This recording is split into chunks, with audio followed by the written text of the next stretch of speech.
Guys, I'm very, very pleased to tell you that if you, by accident, stumbled upon this video of the Nagelfar Retrospective, a band you've probably never heard of, boy, you're in for a treat. We're not just talking about finally a good black metal band.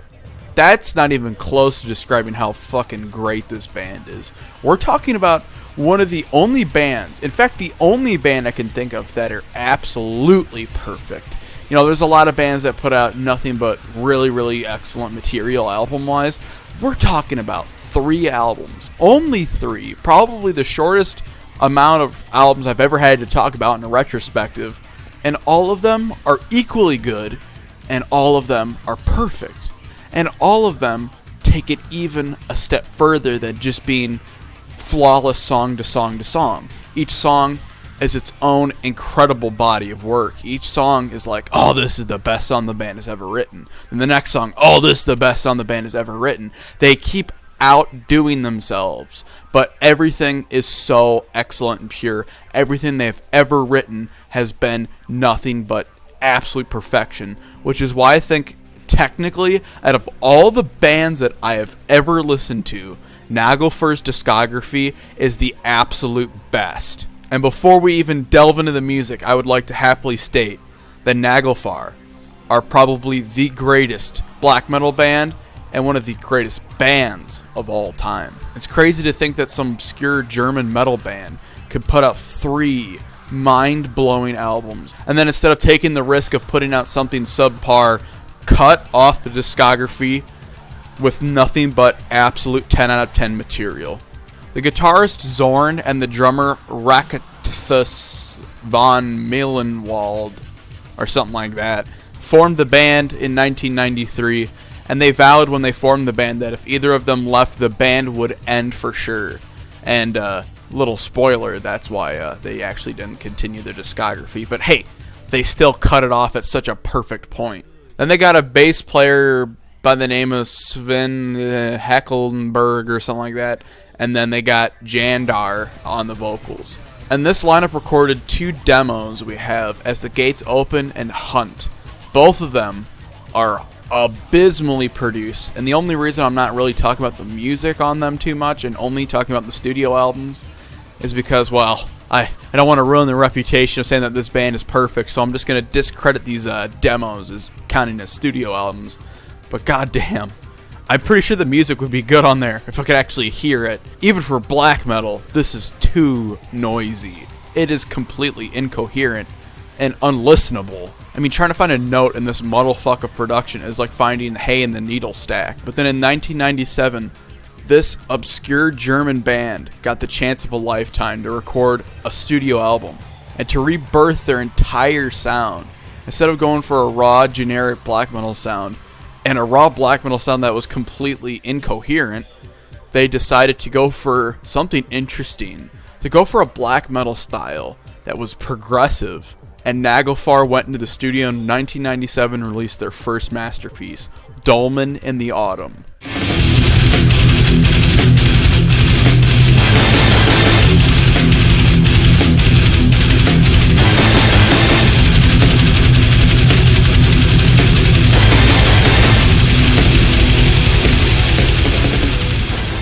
We start with a very cool song that shows off this new direction they're going for. Land of the Souls shows off just as much black metal and ferocity as it does the cool keyboard and clean vocal atmosphere.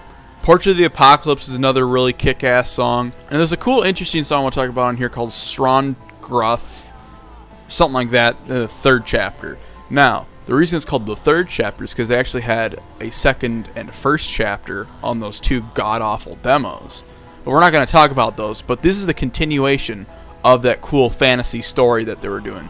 And what a damn cool song. But there's even better than that damn cool song on this album. We have the amazing epic song to end this album, the end to all ends, The Flight of the Raven. And even though you're introduced right away with Land of the Souls, showing off this cool new unique style for black metal, this is Nagelfar and their purest, most creative form. Just as much black metal ferocity as it is beautiful, dreamy black metal.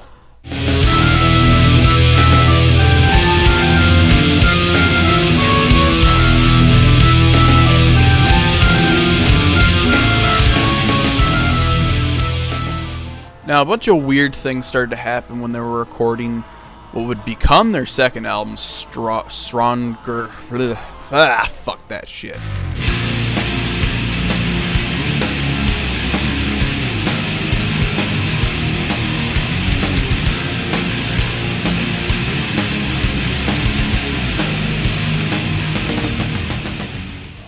The band was trying to make this an epic concept album. They were like re-recording those early songs, this, 2 strong gruff songs or whatever on the demos, and then you have that one song on the debut, and they like re-recorded those songs for this, and then wrote 2 whole new songs. And for that reason, because it's only really 2 whole new songs, the band for some reason doesn't consider it an album. But they are fucking stupid, because this album is an album, and it is fucking amazing. It is just as good as the first one, and what makes it so cool, and I'd argue maybe even better, is that it's really experimental in several places. Now, it's a little less melodic and a little less aggressive, but it has a very unique, weird production to it. A lot of the riffs are very unconventional and weird, but then they take it a step further with a lot of these weird industrial type things they do on the album. With no guitars, drums, bass, anything. They go straight up synths, keyboards, and all that shit. And you know what? It fucking works. This is how you do ambient black metal. This is how you do dungeon synth and make it work. The first song, Chapter 1, Spring as the Gates Open, Freedom or Ruins, is my favorite song on the album. Right after it just hits you with some incredible Viking metal stuff, some great ambient black metal stuff, some great melodic black metal stuff, straight up black metal, and then it goes into a really cool fucking industrial outro, and it's all done flawlessly. Everything bleeds into the next so well, and when that industrial ending hit, I was like, wow, that's so unexpected and so creative. I must hear more. And the album does not disappoint. It keeps getting better and better and better.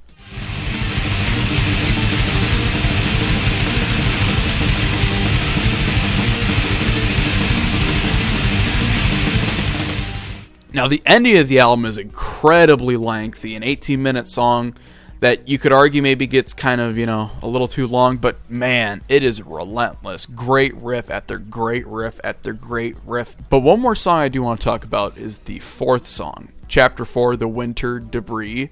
9.5 minutes of dungeon synth and industrial black metal. And it works, ladies and gentlemen. Remember how I said a bunch of weird stuff was going on during the time of this album? Well, Sven Heckenberg left while recording this album and left all the lyrics to the story for them. The album kept getting delayed, so Yandar just fucked off. Then in 1999, they got a new bass player named Chaos, and then their former producer got stabbed to death. But then in 1999, they got a new vocalist by the name of Zengultis, or something like that.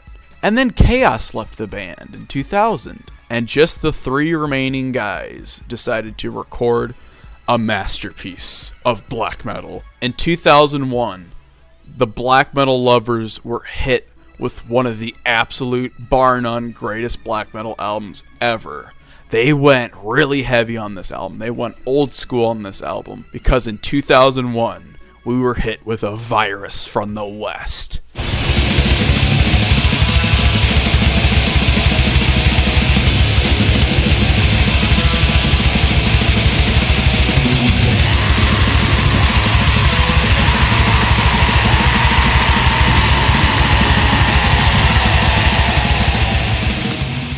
Now, it's easy to assume that just by looking at the cover art of this album that it's somehow trying to be some sort of National Socialist black metal album because of the West Wall, which the Nazis used, which were basically a wall of tank traps to keep the enemy out. But no, they were just trying to imply that they were a virus coming from the West, this black metal, this evil black metal, and that they were trying to keep them out with the West Wall, or something like that. And boy, they really nailed everything in this album. They go extra dark, extra heavy. They borrow a lot of old school sound to be mixed with their debut sound a little bit. Mix that cool, melodic, dreamy, progressive black metal that they were doing. Take a bit of the old school sound of those heavy riffs. And every song on here is absolutely amazing. Right when you get Hellchild, it is an old school black metal song right away, but it's that style improved. It is one of the best black metal songs ever. Storm of Catharsis, another classic. Manhunt in Palestine, an absolute classic. Threads of Fate, Protocol of Torture, endless kick-ass material, but it has to end sometime. And as we know, the band only has 3 albums. This is their 3rd album. For some dumbass reason, the band considers it their 2nd album. Your 2nd album exists, you dumb fucks. But when the band disbanded in 2002 because Zorn didn't want to continue because he didn't have any motivation to continue the band, I was okay that they had these 3 perfect albums without any black marks on their legacy. And I was super happy that they would unintentionally end their discography with their absolute best song. And everyone agrees with this. Their absolute best song. Just the buildup of the song is like, man, we're in for one hell of a ride. We're talking about the final song, Mutiny.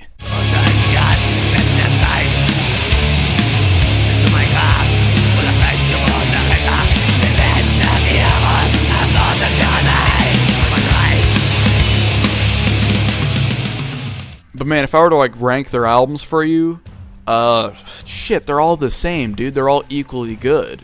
They're all immensely incredible quality that can't even be measured.